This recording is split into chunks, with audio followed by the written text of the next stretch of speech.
Later that same month, I had what I'd call a near encounter, because I am not sure if I really had an encounter or not. I was sitting on the steps of the library with my mom and my brother while we waited for my sister and dad to come out. I had a thing for tongue twister books and was just sitting there enjoying it when a man and a 6 or 7-year-old boy walked up the steps beside me. The boy passed within a foot or so from me, and though I did not see anything that would make a person think he had on a diaper, I smelled that unmistakable smell of baby powder.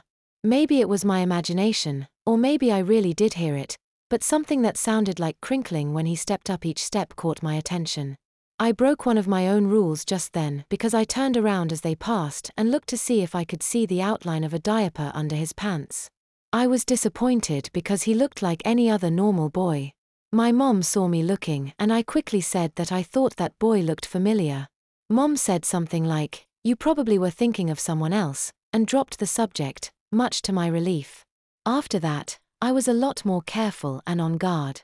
I didn't have any more encounters that school year, although I did see Sam and Simon in the halls from time to time and it would always send my mind racing, but I have always been true to them and never ever let their secret get out. Honestly, the last month or so of school, I didn't think too much about diapers anymore because I had something more exciting to look forward to.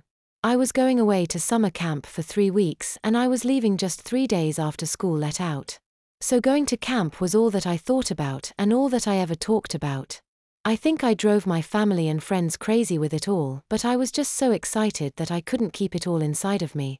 Now, if you've never gone away to camp before, you won't understand what it's like getting ready to go. It's kind of like trying to put a bunch of monkeys, high on sugar, into a box. It was just insane, and I was so happy when school was finally over and the big day arrived. We had to go downtown to the theater parking lot for me to catch the camp bus. I was really surprised how many kids that were there. I found out that not all of the kids were going to Camp Two Pines. There were actually 3 different camps represented there. The camp I went to was a regular summer camp, one of the others was for band camp, and the third was what my brother called a nerd camp. The reason why I'm going to camp and my brother and sister aren't is simple. My brother has his own paper route now, and it would cost him more to pay someone to do the route for 3 weeks than he would actually make doing it himself, so he is staying to deliver papers, but he will be staying with the neighbors the whole time since Mom and Dad are going to Europe. My sister is going to go stay with our grandparents because she has a crush on a boy that lives near them, and she made my parents think she just loves our grandparents so much that she wants to stay with them. Hey, what do I care? I have 3 weeks away from my brother picking on me and giving me noogies, and from my sister stinking up the bathroom with her hairspray and junk. I said my goodbyes before we left the house.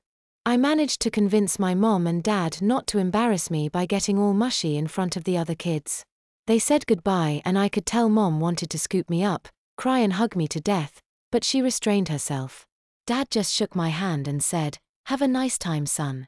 Sounding like he was talking to another adult but also being a bit sarcastic. Oh, and being the smarty pants that I've always been, I answered back something like, "Oh yes dear father, I shall, and please take care of Mum while I am gone." That made them both laugh and I grabbed my things and ran for the bus.